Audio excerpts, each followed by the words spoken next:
When it comes to sound bars, Samsung has always been one of the best options out there. Well, hey guys, Juan here. Thanks for stopping by my channel and checking out this video.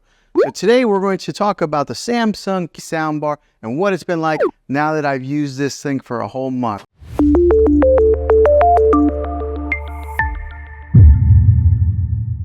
So let's talk about the cosmetics on it first to get started off. So on the top and the side here, or on the front and the top here, it's got a metal grill that's kind of gives you a little bit of that industrial feel. And it is a pretty solid soundbar. It's got a little bit of weight to it. I did not mount it onto the wall. I just kind of put it right here. Well, basically, because I can't mount it onto the wall. I'm on a corner section here in this room, so there was no way for me to mount it. But I think it looks pretty good like this, just on the stand right below TV. And the way that Samsung designed this is to pair up with their television. So as you can see, it does not go up above the screen any. So that's kind of nice to give it that nice clean look. And it's got the branding on the top here that says Samsung, but it's black, metal, real sleek looking. Now in the top corner over here, there's the indicator light. It's only on this side of the sound bar all the way to your right. And then also on this indicator light, it lets you know what input you are running. So since I am running an optical cable to it, it says direct in. If I was running Bluetooth, it would say BT.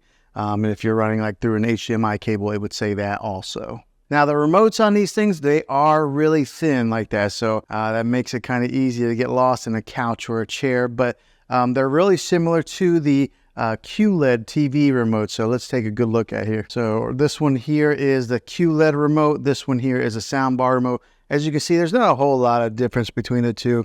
They're both real thin. They're angled like that. But whenever you do hook in this soundbar, and if you are hooking it into a Samsung TV, then you don't need the soundbar remote. You can control everything with the TV remote. Now on the remote control for the soundbar, you can turn up the subwoofer sound and the regular sound volume. So it does give you two different options on there. Now the different sound types that this thing has, the different sound modes are standard, surround, Game Pro, and adaptive. Now the differences with these models is that surround gives you that all around widest sound stage, particularly in like a bigger section. So it gives you that nice all around sound. The Game Pro knows when you're gaming and it will adjust accordingly. So like maybe if you're playing some Call of Duty or something like that and there's loud guns, it will adjust the volume on the gun levels. So it's got that smart technology built inside of it that automatically detects that. And then last is the adaptive, and that will adjust on the fly based on the content that you're watching. So for example, if you're watching something that's real heavy in dialogue, it will adjust the voice accordingly to the show or the movie that you're watching, or maybe like the explosions. So it has that adaptive capability in there to control those different sound levels. Really cool technology. Now on the side of the soundbar over here, on this side here, it does have a volume control button, a plus, a minus. It's got a button on there to push it for Bluetooth pairing. And what you would do with that when you push the Bluetooth pairing, you gotta push it, it'll come up there, Bluetooth. Then you gotta hold the Bluetooth button for about 5 seconds, and then that sets it into pairing mode to pair it with whatever device that you want to Bluetooth with it. So it is a little bit of a learning curve on that, and it's really clean with not having a whole lot of buttons on the side there. And then of course there's the power button on the side as well. But when it comes to the Bluetooth, you might have to have a little bit of patience. 5 seconds. Okay, so now let me give you a little bit of a sound test with this to show you guys what it sounds like, and then I'll dive into more of the specifics with it.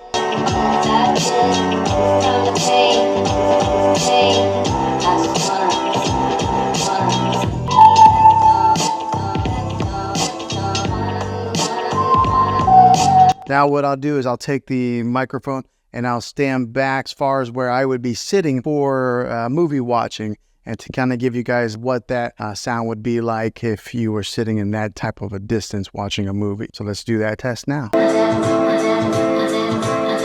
Okay, so that gives you a little bit of an example of what this thing sounds like. It's a great sounding sound bar. So there are speakers on the top, and then there are speakers here in the front that are booming out, and then you got the sound bar that I have sitting on the floor there. You do get a dedicated center channel, which does a fantastic job of handling the vocals when it comes to any kind of movies or anything like that.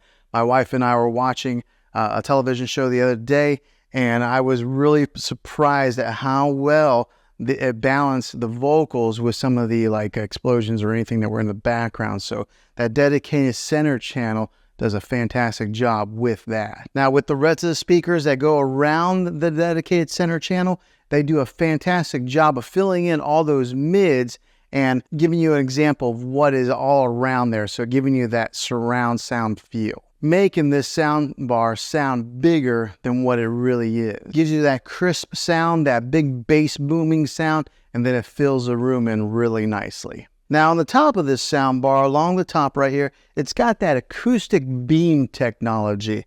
Now what that is say there's like for example, there's a car, you're watching Fast or Furious or something like that, and there's something on the screen that moves here and just kind of moves along with the screen.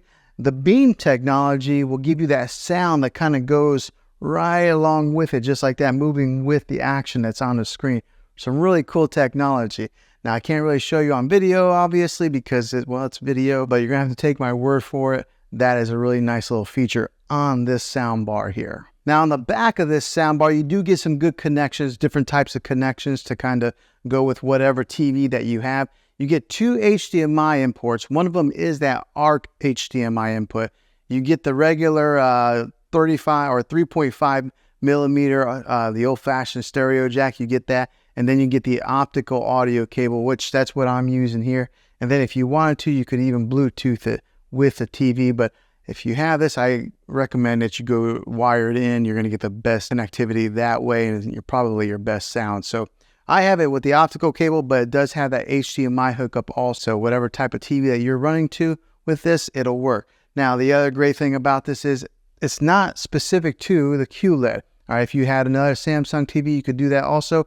Or if you had another brand TV, Vizio, LG, or something like that, you could still use the soundbar with those models of televisions. But if you do purchase a QLED TV like I got here, I recommend that you complement it with one of these awesome sound bars. It just makes it a really cool movie experience, especially if you're spending that kind of money. Go ahead and just spend a few extra $100 and get this sound bar, and then you'll never have to go to the movie theater. You can just kind of stay home and watch your movies that way. But having those different hookups on the back of this thing make it very versatile to what you can hook this sound.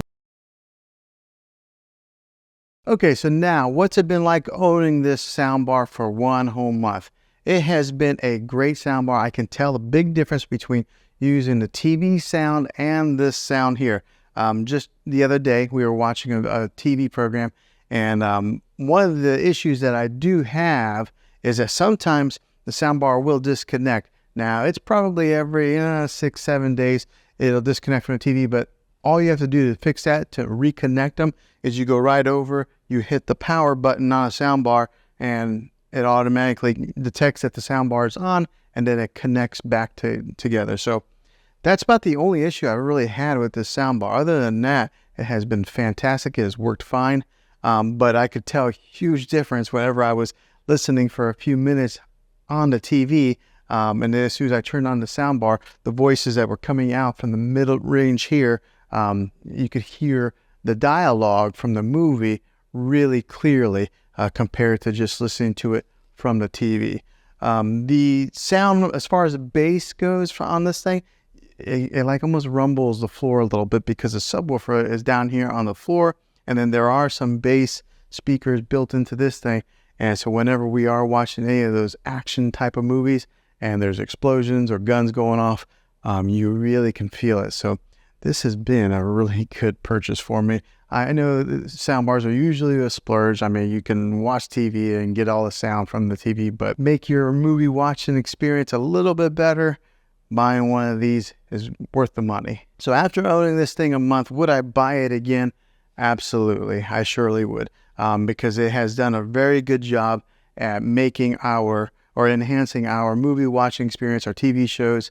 And I've even had some guests come over where they've been watching TV and they can tell a difference of the quality on the speakers and the sound that comes out of these things. So 1 month later, Samsung Harman Kardon speaker here that has been doing a really good job. So I definitely recommend it. Well, hopefully this video was helpful to you.